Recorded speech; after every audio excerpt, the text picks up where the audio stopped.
Bonjour à toutes et à tous, donc on va faire une présentation anatomique brève de l'os coxal.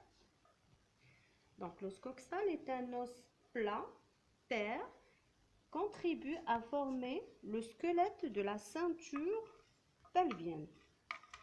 Il s'articule en avant avec son homologue, en arrière avec le sacrum pour former l'articulation sacro-iliaque et latéralement avec le fémur pour former l'articulation coxo-fémorale. Il est formé de 3 pièces osseuses qui fusionnent au niveau de l'acétabulum. Donc les 3 pièces osseuses fusionnent au niveau de l'acétabulum. Donc ces 3 pièces osseuses sont l'ilion en haut, le pubis en avant et médialement, l'ischion en arrière et latéralement.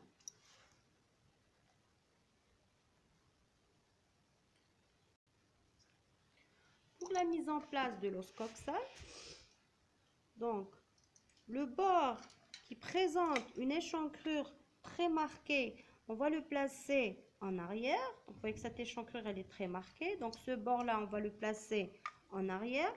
La face qui présente une cavité articulaire hémisphérique est placée latéralement et l'incisure de cette cavité articulaire est placée en bas. Donc si on prend un os coxal seul, donc on va placer le bord le plus échancré en arrière, la face avec surface articulaire latéralement et l'incisure de cette cavité est placée en bas. Donc ça nous fait un os coxal droit. Donc après avoir orienté l'os coxal, on va étudier ces différentes faces, ces différents bords et ces différents angles. Donc l'os coxal présente à décrire 2 faces, une face médiale, une face latérale, donc celle qui présente une cavité articulaire hémisphérique, 2 bords, un bord ventral, un bord dorsal qui présente cette échancrure marquée, un bord crânial, un bord caudal.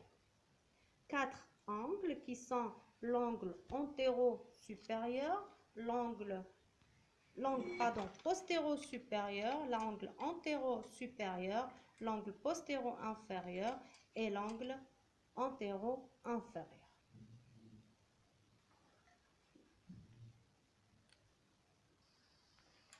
La face latérale ou exopelvienne est formée de 3 parties.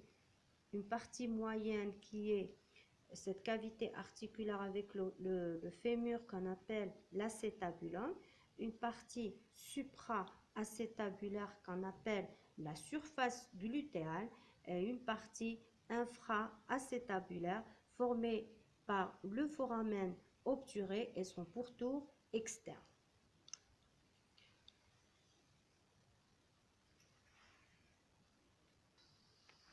La surface glutéale est parcourue par 3 lignes rugueuses qui sont les lignes glutéales, la ligne glutéale antérieure, la ligne glutéale postérieure et la ligne glutéale inférieure. Ces lignes donnent insertion aux 3 muscles glutéaux.